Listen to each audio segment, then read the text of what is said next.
우리가 이사야서 지난 시간부터 시작했죠. 선지자는 하나님께서 백성들의 요청에 왕을 세웠지만 그 왕은 말씀 중심으로 하지 않자 하나님의 말씀으로 왕과 백성을 깨우치게 하기 위하여 선지자를 보냈다 그랬습니다. 근데 선지자는 크게 두 가지로 나눠진다 그랬죠. 글을 남기지 않은 구전 선지자와 글을 남긴 기록 선지자가 있다 그랬습니다. 엘리야, 엘리사, 나단, 갓 이런 선지자들은 글을 남기지 않았죠. 말로만 전했죠. 근데 그렇게 하니까 몇 세대 말씀이 못 가는 걸 보면서 이제 기록 선지자가 나오게 되었습니다. 근데 기록 선지자도 세 부류로 나눈다 그랬죠. 먼저 심판과 회복을 골고루 선포하는 이사야와 같은 선지자 있고, 그다음 심판을 주로 선포하는 예레미야와 같은 선지자 있고, 회복을 선포하는 다니엘, 에스겔, 하박국 이런 선지자들이 있다 그랬습니다. 그래서 선지자들에 대해서 쭉 설명을 드렸고요. 그리고 이 이사야서는 선지자 이사야가 썼는데 이 이사야는 왕궁에서 활동했다 그랬죠. 그래서 왕의 조력자로 활동했고, 그리고 이제 왕족으로 우리가 추측합니다. 그리고 이 이사야서는 심판과 회복이 골고루 나온다 그랬죠. 심판에 대한 얘기를 쭉 하다가 또 너희들이 돌이키면 회복시켜 주실 것이다. 그러니까 이사야 시대까지만 해도 기회가 있었던 것이죠.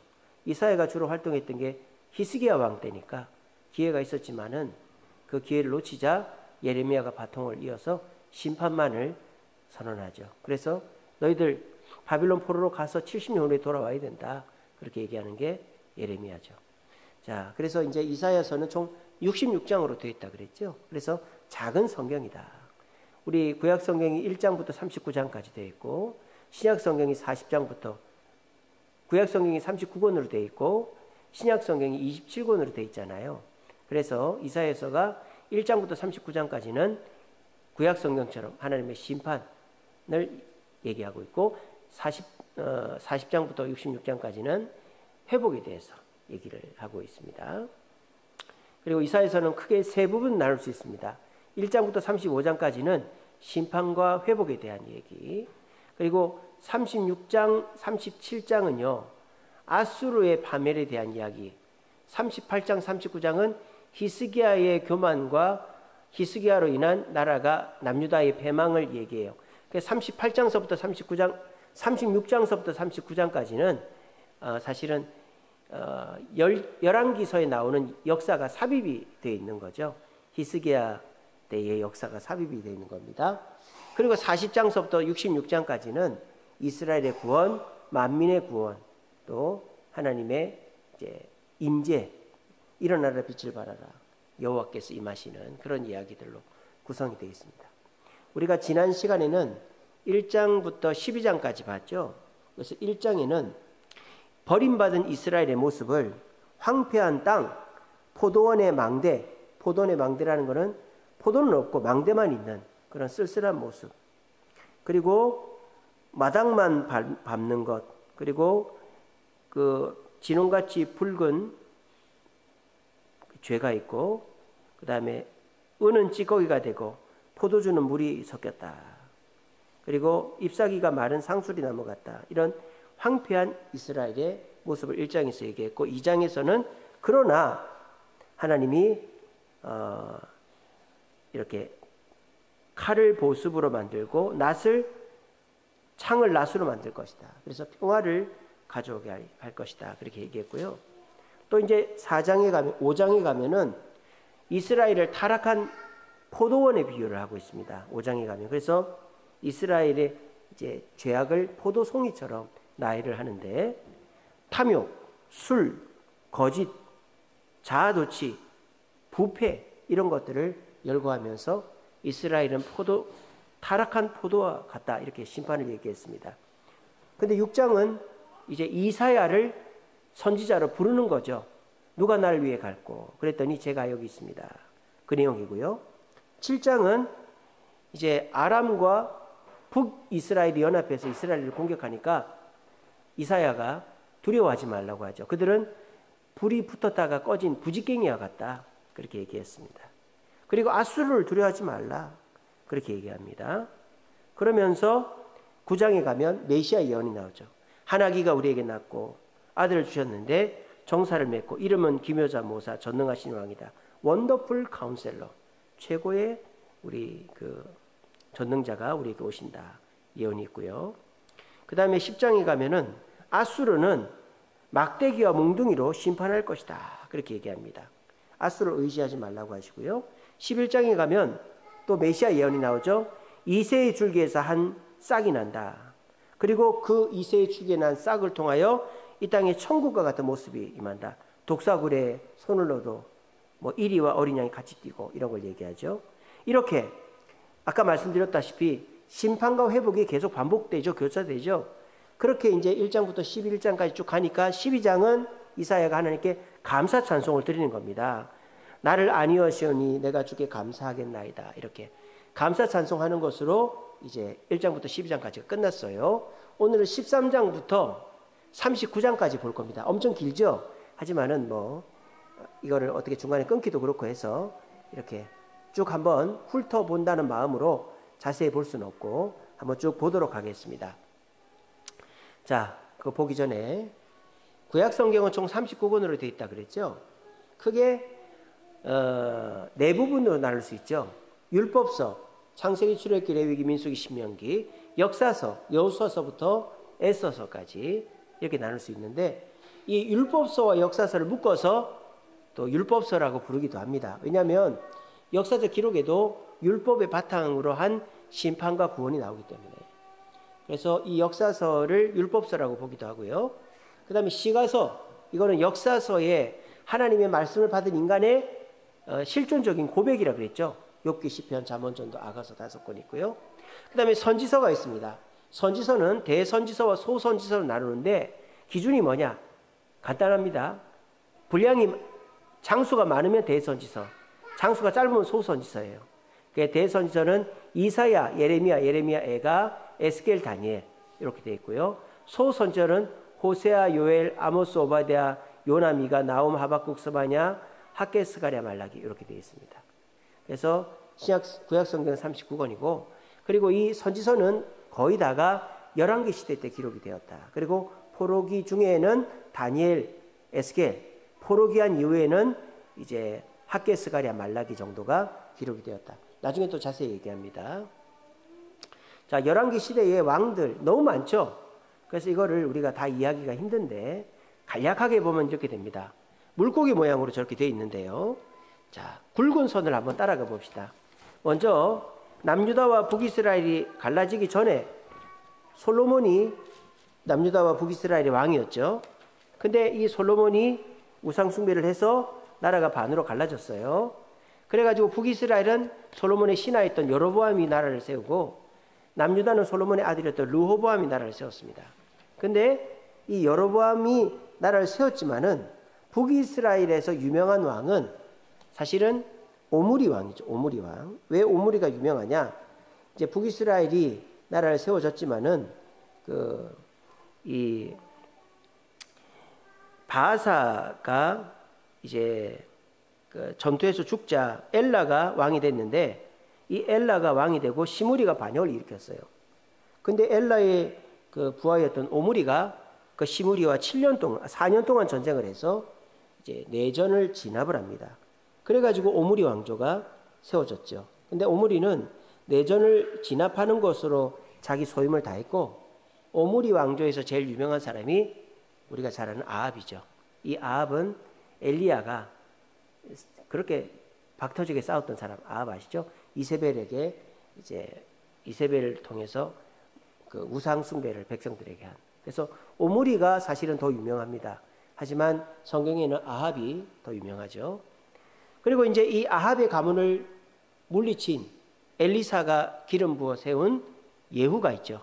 예후가 이 아합의 가문을 물리치는데 산당을 제거하지 않고 금송아지를 제거하지 않아서 예후의 왕조도 5대까지 밖에 못 갑니다. 근데 이 예후의 아들들 중에서 4대째 여로보암 2세가 가장 유명하죠. 빨간색으로 되어 있죠. 왜 유명하냐? 이 여로보암 2세 때 북이스라엘의 영토가 제일 넓었기 때문에요. 왜 넓었냐? 북이스라엘이 그때 국력이 강한 곳도 있었지만 주변 국가들이 약했기 때문이에요. 그리고 북이스라엘은 BC 722년에 호세아 때 아수르에게 망합니다. 그리고 북이스라엘이 망하자 그 망했을 때 히스기야 때부터 굵은 선으로 되어 있죠. 그러니까 남유다는 사실 북이스라엘이 망하기 전까지는 국력이 약했어요. 제일 약한 나라가 남유다였습니다. 이 위치적으로 보면 제일 강한 나라가 아수르, 제일 북쪽에, 그 다음 강한 나라가 아수르 밑에 있는 아람, 그 다음 강한 나라가 아람 밑에 있는 북이스라엘, 제일 약한 나라가 남유다였어요. 근데 이제 이 아수르가 이제 있는데 북이스라엘과 아람이 연합을 해가지고 남유다를 자꾸 공격하니까 이 남유다가 제일 북쪽에 있는 아수르하고 연합을 해서 이제 방어를 하다가 결국은 아수르의 손에 아람과 북이스라엘이 망하죠. 그리고 남유다도 아수르의 공격을 받았죠. 히스기야 왕 때. 근데 하나님이 아수르 18만 5천을 밤새 물리쳐 주셨죠. 근데 이 히스기야가 어떻게 합니까? 발병이 나서 나왔는데 바벨론 그 사절단에게 모든 비밀을 다 보여주자 하나님이 책망하는데 히스기야가 제 때가 아니라 제 아들 때라 감사합니다. 회개 안 하니까 진짜로 이제 히스기야의 5대 후에 시드기야 왕 때 나라가 망하죠. 근데 이제 히스기야의 아들이 이제 므낫세인데 이 므낫세는 포로로 끌려갔어요. 바벨론으로. 근데 끌려가기 전에는 우상 숭배하다가 끌려갔다 온 다음에는 잘합니다. 그래서 55년이나 왕을 해요. 므낫세는 제일 오래 합니다. 근데 므낫세의 아들 아몬은 암살당해 죽고 아몬의 아들 요시아가 저기 나오죠. 요시아가 이스라엘에서 가장 선한 왕이었어요. 다윗보다도 흠이 없어.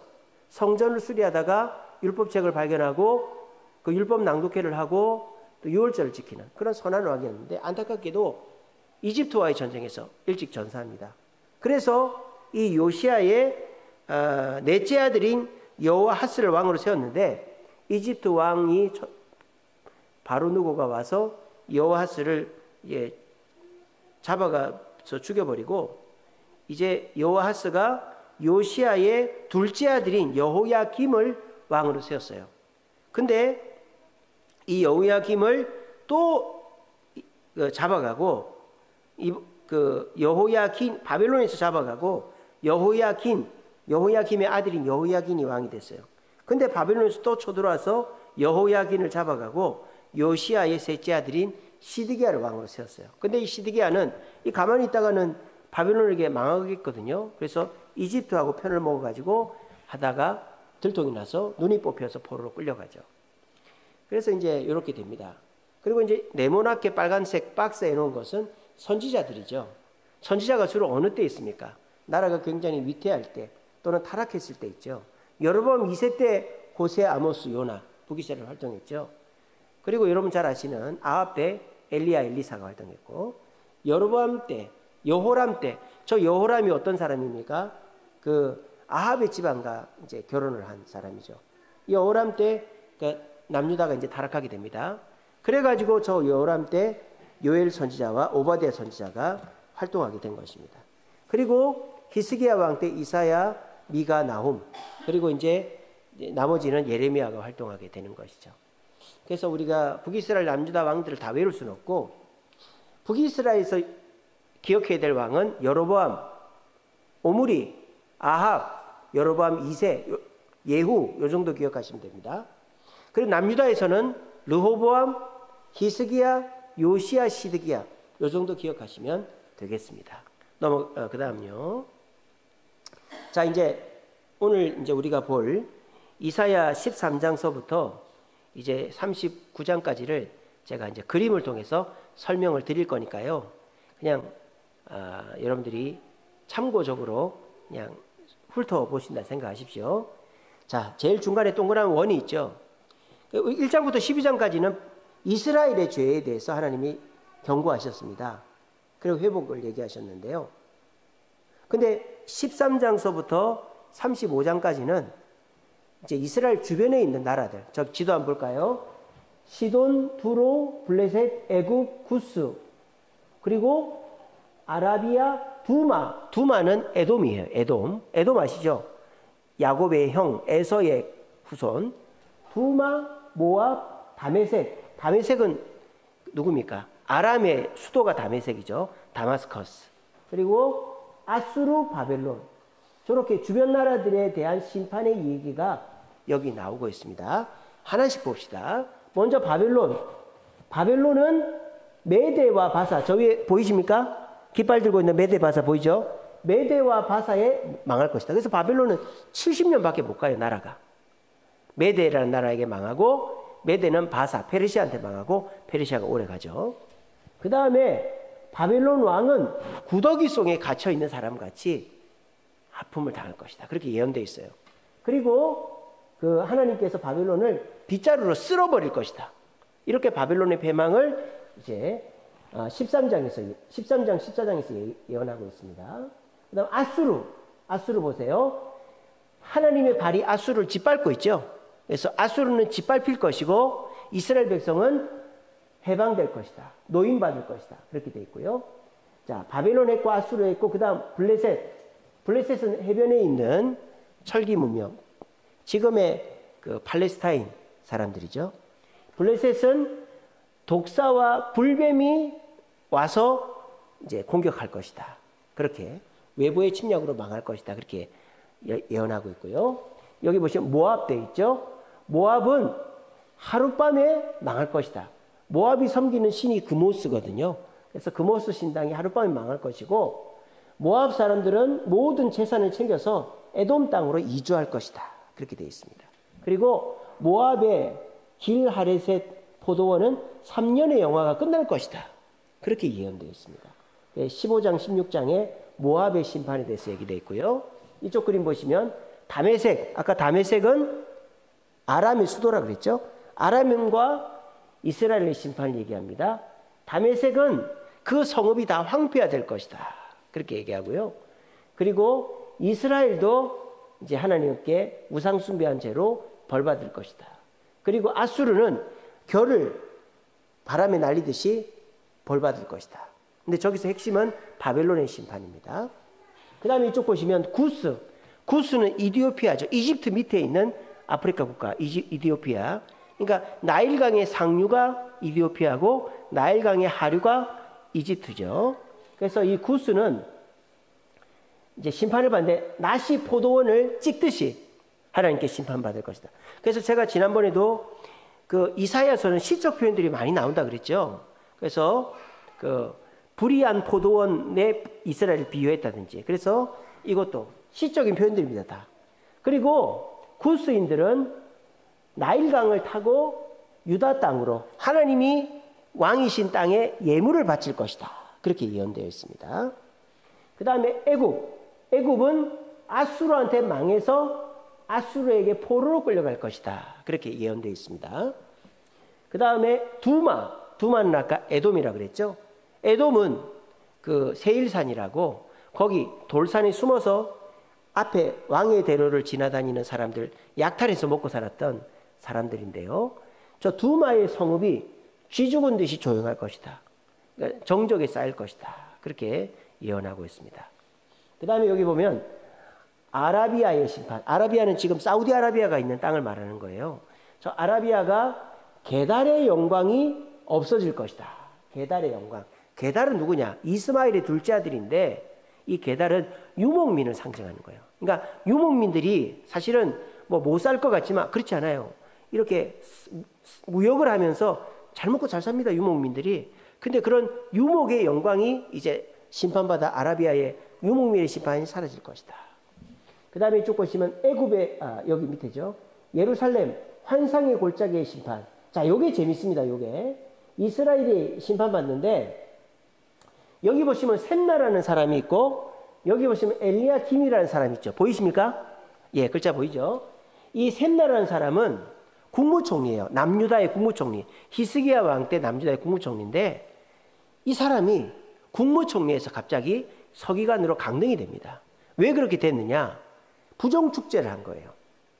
그 성경에 나와요. 히스기야 때에 국무총리였던 이 셈나가 국고를 맡은 이 셈나가 이제 좌천돼서 서기관이 되고 그 자리를 엘리야김이 맡을 것이다. 저 엘리야김은 요시아의 아들이 아니에요. 그 성경에 보면은 아히엘의 아들이라고 돼 있나? 잠깐만요. 22장. 힐기야의 아들 엘리야김입니다. 그래서 저 엘리야김이 이제 국무총리로 승진이 되는 거예요. 그래서 이제 그런 이야기가 나와 있고요. 그 다음에 이스라엘 백성들이 이제 타락을 해가지고 하나님이 심판을 해도 이제 술 먹고 이제 죽어버리자 이렇게 막 하니까 하나님이 삭은 못에 머리가 떨어지듯이 너희들을 심판할 것이다. 그렇게 돼 있고요. 이쪽의 그림은 이제 불타는 성읍을 배를 타고 바라보는 거예요. 이게 뭐냐? 이쪽에 보시면 두로와 시돈은 해안가에 위치한 나라죠. 그래서 이 두로와 시돈도 무역으로 먹고 사는 나라입니다. 근데 이 두로와 시돈이 이제는 심판받아서 70년 동안은 두로와 시돈이 무역을 할 수 없게끔 되게 한다라고 예언되어 있어요. 아시겠죠? 그래서 이 이사야 13장서부터 이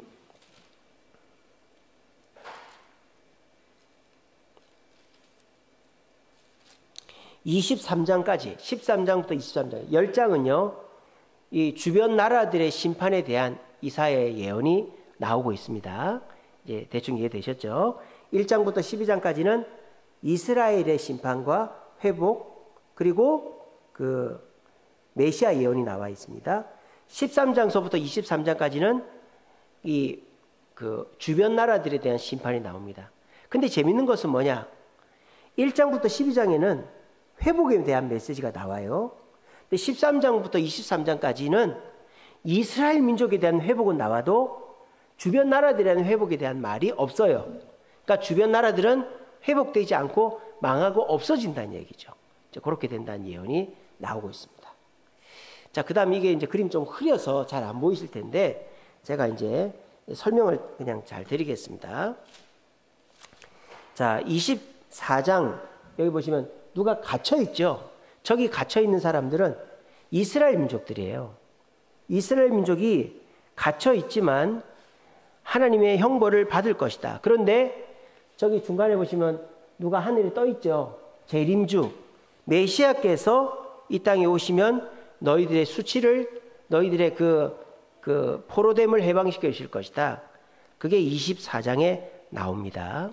그 다음에 25장 보면 저기 보면은 이스라엘 민족은 죄와 사망에서 건짐을 받지만 옆에 모압은 진흙통에 빠뜨려 버린다 이 말이에요.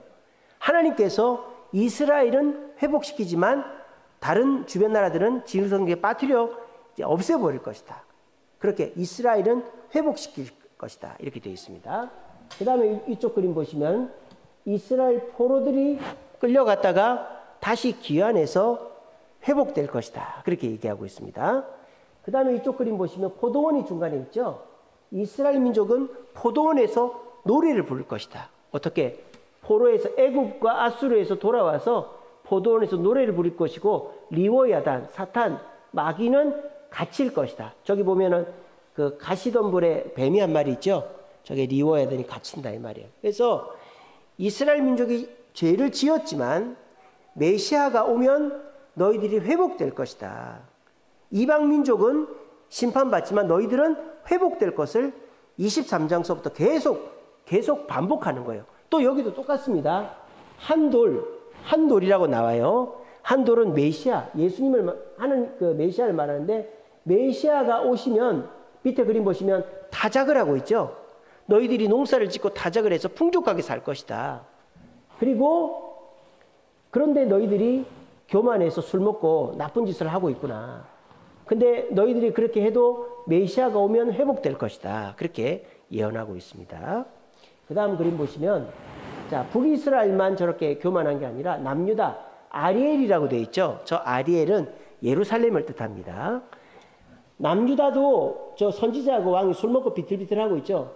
저렇게 하고 있지만 하나님께서 회복시켜 주실 것이다. 그러니까 지금 보십시오. 죄를 지어도 메시아가 오시면 회복된다. 이걸 계속 반복하고 있습니다. 그런 내용 흐름만 아시면 됩니다. 자, 그 다음 이쪽 그림 보시면 유다가 이집트를 의지하려고 막 가는 거예요. 왜? 아수르가 쳐들어오니까. 제가 말씀드렸죠. 히스기야가 이집트를 아수르가 쳐들어오고 바벨론이 쳐들어오니까 이집트랑 친하게 지내려 했다고. 그렇게 하지 말라는 거예요. 그렇게 안 하면 하나님이 너희들을 돌아오게 하시겠다 하는 거예요. 아시겠죠? 하나님을 의지해라. 이집트를 의지하지 말고. 그럼 너희들 돌아온다. 그리고 이쪽 그림 보시면 공의의 하나님을 한 왕을 섬기면 너희 땅에 평화와 안전이 임할 것이다. 자, 계속 여러분 반복되는 걸 무슨 말인지 알겠죠? 너희들이 범죄해도 하나님을 바르게 섬기면 회복되고 축복받을 것이다. 그 얘기를 계속 강조하는 거예요. 또 이쪽 그림 보시면 하나님께 구원해달라 그러면 저 하나님이 벌떡 일어나고 있죠. 성경에 그렇게 돼 있어요. 너희들이 구원해달라 그러면 하나님이 벌떡 일어나서 도와줄 것이다. 그래서 하나님의 말씀을 듣는 자는 하나님이 복을 준다. 그러니까 너희들 어떻게 해라? 피를 흘리는 꾀를 하지 말고 악을 실천하지 말고 재물을 토색하지 말고 뇌물 받지 말고 오직 공의를 실천해라. 그러면 하나님이 구원을 받는다. 이렇게 글자가 대충 좀 보이십니까? 너무 흐리죠? 그 다음에 이쪽 그림 보면요. 결론적인 거예요. 지구에 피가 묻은 칼이 있죠. 저건 뭐냐? 만국은 하나님께 심판받을 것이다. 방송실. 예, 제 얼굴 지워주세요. 만국은 심판받을 것이다. 하지만 거룩한 길을 가는 자는 맹인이 저 글자가 잘 안 보이네.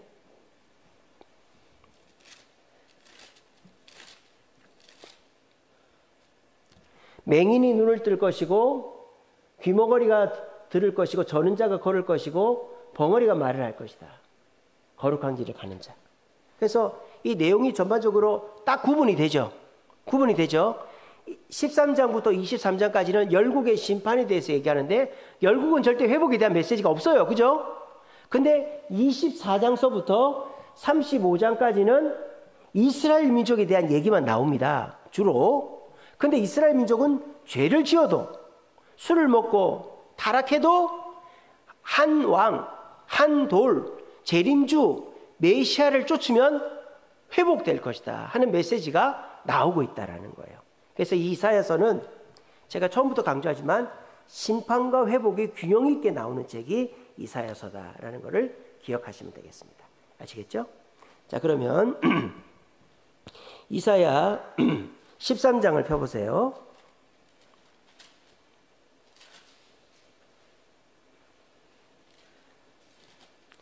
다는 못 읽겠고 몇 장만 읽고 마치겠습니다. 제가 설명은 충분히 했으니까. 이사야 13장 바벨론의 심판에 대한 경고 읽겠습니다.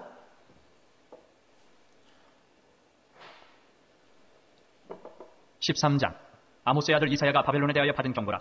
너희는 민둥산 위에 기치를 세우고 소리를 높여 그들을 부르며 손을 흔들어 그들을 존귀한 자의 문에 들어가게 하라. 내가 거룩하게 구별한 자들에게 명령하고 나의 위엄을 기뻐하는 용사들을 불러 나의 노여움을 전하게 하였느니라.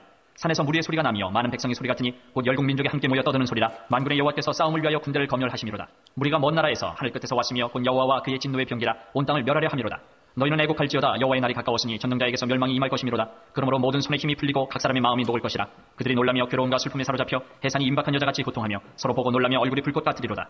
보라, 여호와의 날 곧 잔혹히 분냄과 맹렬히 노하는 날이 이르러 땅을 황폐하게 하며 그 중에서 죄인들을 멸하리니 하늘의 별들과 별무리가 그 빛을 내지 아니하며 해가 돋아도 어두우며 달이 그 빛을 비추지 아니할 것이로다. 내가 세상의 악과 악인의 죄를 벌하며 교만한 자의 오만을 끊으며 강포한 자의 거만을 낮출 것이며 내가 사람을 순금보다 희소하게 하며 인생을 오빌의 금보다 희귀하게 하리로다. 그러므로 나 만군의 여호와가 분하여 맹렬히 노하는 날에 하늘을 진동시키며 땅을 흔들어 그 자리에서 떠나게 하리니 그들이 쫓긴 노루나 모으는 자 없는 양같이 각기 자기 동족에게로 돌아가며 각기 본향으로 도망할 것이나 만나는 자마다 창에 찔리겠고 잡히는 자마다 칼에 엎드러지겠고 그들의 어린아이들은 그들의 목전에서 메어침을 당하겠고 그들의 집은 노략을 당하겠고 그들의 아내는 욕을 당하리라. 보라, 은을 돌아보지 아니하며 금을 기뻐하지 아니하는 메대 사람을 내가 충동하여 그들을 치게 하리니 메대 사람이 활로 청년을 쏘아 죽이며 태의 열매를 긍휼히 여기지 아니하며 아이를 애석하게 보지 아니하리라. 열국의 영광이여 갈대아 사람의 자랑하는 놀이개가 된 바벨론이 하나님께 멸망당한 소돔과 고모라 같이 되리니 그곳에 거주할 자가 없겠고 거처할 사람이 대대에 없을 것이며 아라비아 사람도 거기에 장막을 치지 아니하며 목자들도 그곳에 그들의 양떼를 쉬게 하지 아니할 것이요 오직 들짐승들이 거기에 엎드리고 부르짖는 짐승이 그들의 가옥에 가득하며 타조가 거기에 깃들이며 들량이 거기에서 뛸 것이요 그의 궁성에는 승냥이가 부르짖을 것이요 화려하던 궁전에는 들깨가 올 것이라. 그의 때가 가까우며 그의 날이 오래지 아니하리라. 아멘. 13장 17절 보시면 메대 사람을 내가 충동하여 그들을 치게 하리라. 그래서 메대의 바벨론이 망한다. 그 다음에 14장 24절 보세요. 24절 14장 25절 보시면 아수르를 땅에서 파하며 아수르를 짓밟는다 그랬죠. 그리고 29절 보세요. 14장 29절. 블레셋 온 땅은 어떻게 된다? 독사가 나겠고 열매는 날아다니는 불뱀이 되리라. 그래서 아수르 블레셋 심판. 15장 보세요. 15장 1절. 하룻밤에 모압의 기르가 망하여 황폐해질 것이다. 그랬습니다. 그 다음에 17장 1절에 보시면 다메섹, 아수르의 수도, 아람의 수도 다메섹도 망할 것이다. 그렇게 얘기했습니다. 그 다음에 18장 5절 보시면 내가 낫으로 그 연한 가지를 베며 퍼진 가지를 찍어내린다. 구스에 대한 심판을 얘기하고 있고요. 19장은 애굽에 대한 경고죠. 애굽에 관한 경고라. 19장. 그래서 애굽이 나중에 어떻게 된다? 20장 4절 보세요. 20장 4절 보면 애굽의 포로와 구스에 사로잡은 자가 누구에게? 아수르 왕에게 끌려간다. 그랬습니다. 21장 11절 보시면 두마에 관한 경고라. 두마는 에돔이라 그랬죠. 그래서 파수꾼이 이르되 아침이 오나니 밤도 오리라. 이게 무슨 말입니까? 파수꾼이 아무리 파수를 해도 오는 사람이 없는 거예요. 그냥 아침이 오고 그냥 밤이 오고 정적만이 가득한 에돔의 성읍을 말하는 거예요. 그 다음에 21장 13절에 보면 아라비아에 관한 경고라 그랬죠. 그리고 16절에 보시면 게달의 영광이 쇠멸한다. 이 게달은 유목민의 대표를 말한다 그랬죠. 유목민의 영광이 없어진다 그랬습니다. 자, 그래서 이 열국에 대한 심판 얘기하고, 아까 제가 22장에는 그 셈나, 국고를 맡은 국무총리 셈나가 이제 강등되고 hilkiah 아들 엘리야김이 국내 대신이 된 총리가 되는 그런 이야기가 22장에 나오고요. 23장은 두로에 대한 경고다. 두로와 시돈, 제가 아까 어떻게 된다고 그랬습니까? 23장 15절 보세요. 그날로부터 두로가 한 왕의 연한같이 몇 년? 70년 동안 잊혀진다. 그러니까 두로가 그 해상무역으로 우리가 페니키아라고 하지 않습니까? 두로 시돈이. 그 페니키아 해상왕국, 그 알파벳이 만들어진 그 두로와 시돈이 결국은 70년 동안 없는 나라가 된다라고 그랬습니다. 이제 그렇게 했고요. 24장서부터는 이제 열국에 대한 심판은 끝났고 이스라엘이 심판받지만 하나님은 한 왕을 따르면 회복될 것이다. 그렇게 얘기합니다. 24장 방송실 24장 틀어주세요. 14장 여호와께서 야곱을 긍휼히 아니요. 여기시며 24장 들어달라고요. 36장 24장 보라 여호와께서 땅을 공허하게 하시며 황폐하게 하시며 지면을 뒤집어 엎으시고 그 주민을 흩으시리니 백성과 제사장이 같을 것이며 종과 상전이 같을 것이며 여종과 여주인이 같을 것이며 사는 자와 파는 자가 같을 것이며 빌려주는 자와 빌리는 자가 같을 것이며 이자를 받는 자와 이자를 내는 자가 같을 것이라. 땅이 온전히 공허하게 되고 온전히 황무하게 되리라. 여호와께서 이 말씀을 하셨느니라. 땅이 슬퍼하고 쇠잔하며 세계가 쇠약하고 쇠잔하며 세상 백성 중에 높은 자가 쇠약하며 땅이 또한 그 주민 아래서 더럽게 되었으니 이는 그들이 율법을 범하며 율례를 어기며 영원한 언약을 깨뜨렸습니다. 그러므로 저주가 땅을 삼켰고 그중에 사는 자들이 정죄함을 당하였고 땅의 주민이 불타서 남은 자가 적도다. 새 포도즙이 슬퍼하고 포도나무가 쇠잔하며 마음이 즐겁던 자가 다 탄식하며 속어치는 기쁨이 그치고 즐거워하는 자의 소리가 끊어지고 수금 타는 기쁨이 그쳤으며 노래하면서 포도주를 마시지 못하고 독주는 그 마시는 자에게 쓰게 될 것이라. 약탈을 당한 성읍이 허물어지고 집마다 닫혀서 들어가는 자가 없으며 포도주가 없으므로 거리에서 부르짖으며 모든 즐거움이 사라졌으며 땅의 기쁨이 소멸되었도다. 성읍이 황무하고 성문이 파괴되었느니라. 세계 민족 중에 이러한 일이 있으리니 곧 감람나무를 흔든 같고 포도를 거둔 후에 그 남은 것을 주운 같을 것이니라. 무리가 소리를 높여 부를 것이며 여호와의 위엄으로 말미암아 바다에서부터 크게 외치리니 그러므로 너희가 동방에서 여호와를 영화롭게 하며 바다 모든 섬에서 이스라엘의 하나님 여호와의 이름을 영화롭게 할 것이라. 땅끝에서부터 노래하는 소리가 우리에게 들리기를 의로우신 이에게 영광을 돌리세요 하도다. 그러나 나는 이르기를 나는 쇠잔하였고 나는 쇠잔하였으니 내게 화가 있도다. 배신자들은 배신하고 배신자들이 크게 배신하였도다. 땅의 주민아 두려움과 함정과 올무가 내게 이르렀나니 두려운 소리로 말미암아 도망하는 자는 함정에 빠지겠고 함정 속에서 올라오는 자는 올무에 걸리리니 이는 위에 있는 문이 열리고 땅의 기초가 진동하니라. 땅이 깨지고 깨지며 땅이 갈라지고 갈라지며 땅이 흔들리고 흔들리며 땅이 취한 자같이 비틀비틀하며 원두막같이 흔들리며 그 위에 죄악이 중함으로 떨어져서 다시는 일어나지 못하리라. 그날에 여호와께서 높은 데서 높은 군대를 벌하시며 땅에서 땅의 왕들을 벌하시리니 그들이 죄수와 깊은 옥에 모임같이 모이게 되고 옥에 갇혔다가 여러 날 후에 형벌을 받을 것이라. 그때 달이 수치를 당하고 해가 부끄러워하리니 이는 만군의 여호와께서 시온산과 예루살렘에서 왕이 되시고 그 장로들 앞에서 영광을 나타내실 것입니다. 아멘. 자 보세요. 24장 3절 보시면 땅이 온전히 공허하게 되고 온전히 황무하게 되고 그러니까 심판받았다 이 말이에요. 그래서 22절 보시면 죄수가 깊은 옥에 모임같이 너희들은 그렇게 형벌을 받을 것이다. 그런데 23절 보시면 만군의 여호와께서 시온산과 예루살렘의 왕이 되시고 그 장로들 앞에서 영광을 나타내실 것이다. 그러니까 너희들이 심판받게 될 것이지만 재림주 한 돌, 한 왕을 따르면 벙어리가 말하고 귀머거리가 듣고 못 건다가 걷고 그렇게 될 것이다. 이게 24장서부터 35장까지 주된 내용이에요. 아시겠죠? 자, 간단히 훑어보겠습니다. 25장 6절에 보세요. 25장 6절입니다. 만군의 여호와께서 이 산에서 만민을 위하여 기름진 것 포도주로 연회를 베푼다. 이스라엘 민족은 이렇게 연회를 참여한다 이 말이에요. 그런데 25장 10절 보세요. 모압이 거른 물 속에 초계같이 밟힌같이 자기 처소에서 밟힌다. 하나님의 백성은 잔치를 벌이지만 이방 민족은 심판받는다. 그렇게 나오죠. 그리고 27장 보세요. 27장 보면 27장 2절 보세요. 그날에 너희는 아름다운 포도원을 두고 노래를 부를지어다. 너희는 아름다운 포도원에서 노래를 부르며 잔치를 할 것이다. 왜? 한 왕이 오시니까. 그리고 13절 보시면 그날에 큰 나팔을 불리니 아수르 땅에서 멸망하는 자들, 애굽 땅에서 쫓겨난 자들이 돌아오리라. 그러니까 돌아와서 큰 잔치를 베푼다 이 말이에요. 그런데 어떻게 된다? 27장 1절에 보세요. 27장 1절. 그날에 여호와께서 그의 견고하고 크고 강한 칼로 날랜 뱀 리워야단 곧 꼬불꼬불한 뱀 리워야단을 벌하시며 바다에 있는 용을 죽이시리라. 그러니까 하나님이 이방 민족 사탄은 가두시고 이스라엘은 축복하신다. 똑같죠? 그렇게 나옵니다. 또 28장 보세요. 에브라임이라고 나오죠. 에브라임의 술 취한 자들은 교만한 면류관에 화 있을진저. 이 에브라임은 북이스라엘의 대표 지파죠. 에브라임의 대표가 여호수아죠. 남유다의 대표가 갈렙이죠. 근데 이 두 사람의 행보가 달라졌죠. 물론 뭐 그 사람이 잘못된 건 아니지만 이 에브라임 지파에서 대표가 여호수아 아닙니까? 에브라임 지파 대표가. 그래서 이 에브라임 북이스라엘의 대표인데 북이스라엘이 술 취하고 교만했다 이 말이에요. 그리고 10절에 보면 경계의 경계를, 교훈의 교훈을, 여기서도 조금 저기서 조금 막 잘못된 지식이 막 돈단 말이에요. 그렇게 북이스라엘이 악하고 타락했다 이 말이에요. 그런데 28장 16절 보세요. 내가 한 돌을 시온에 두어 기초를 삼았노니 곧 시험하는 돌이요 귀한 경관 기초돌이다. 그 돌을 의지하면은 어떻게 된다? 28장 25절 보세요. 28장 25절.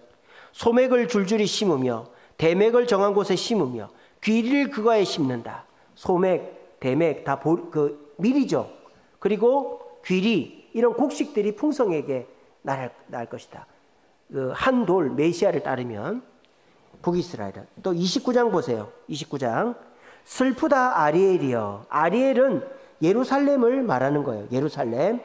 근데 이 아리엘이 또 죄를 지은 거예요. 남유다도 마찬가지로. 9절 보세요. 29장 9절. 그들의 비틀거림이 독주로 말미암이다. 그리고 10절에 보시면 선지자들과 지도자들의 선견자들이 독주를 마셔서 비틀거린다 이 말이에요. 자, 그래서 그렇지만은 하나님이 그들도 회복하시겠다. 그렇게 얘기하시는 겁니다. 자, 그래서 30장 18절 보세요. 30장 18절.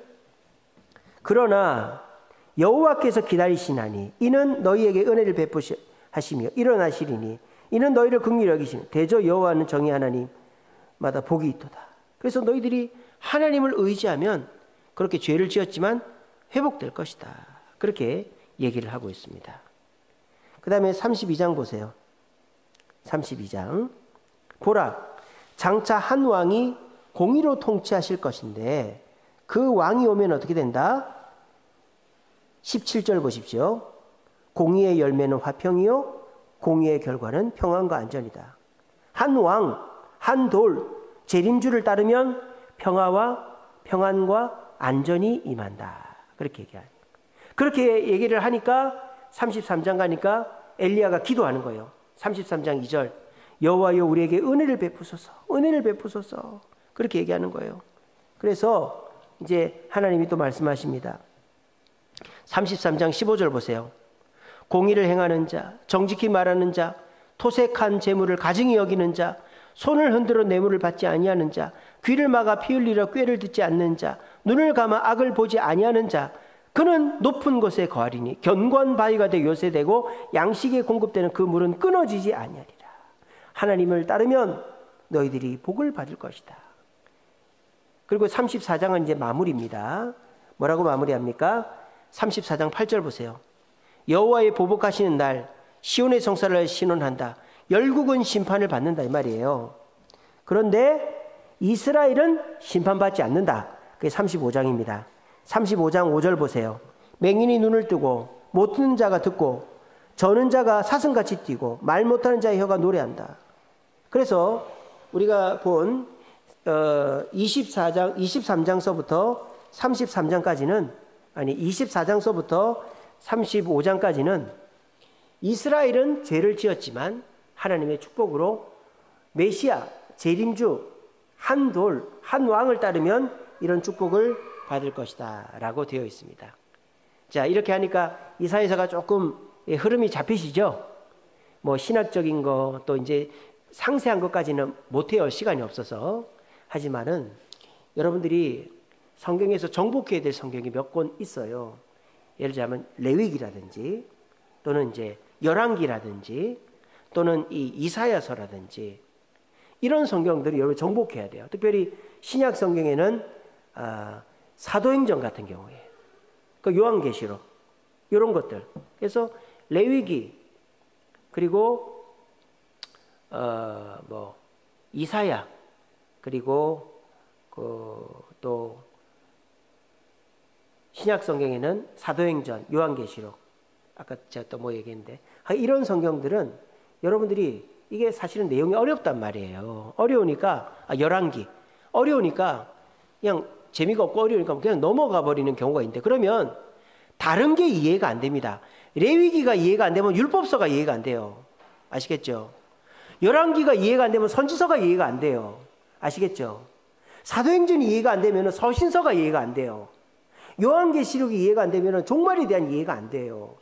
그리고 이사야서가 이해가 안 되면 하나님의 심판과 회복에 대한 전반적인 성경의 전체 이야기가 이해가 안 된다 이 말입니다. 그래서 한 번 정도는 레위기, 열왕기, 이사야, 사도행전, 요한계시록 정도를 이렇게 공부해 볼 필요가 있다라는 것을 말씀을 드립니다. 저도 이제 이렇게 공부해 가면서 가르치는 거예요. 그래서 우리 홈페이지에 영상이랑 요 PPT가 다 있습니다. 그러니까 홈페이지 들어가셔서 이해가 안 되면 들어도 보시고 이 자료들을 다운받으시면 여러분들이 유용하게 쓰실 수 있어요. 그래서 율법전서는 달달 외우는데 변호사들이, 검사들이, 판사들이. 근데 우리는 이 성경책, 이 얇은 책을 제대로 읽지도 않고 이 제대로 이해를 못하는 게 말이 되겠어요? 뭐 그런 목사들도 많고 이 부끄러운 일이죠.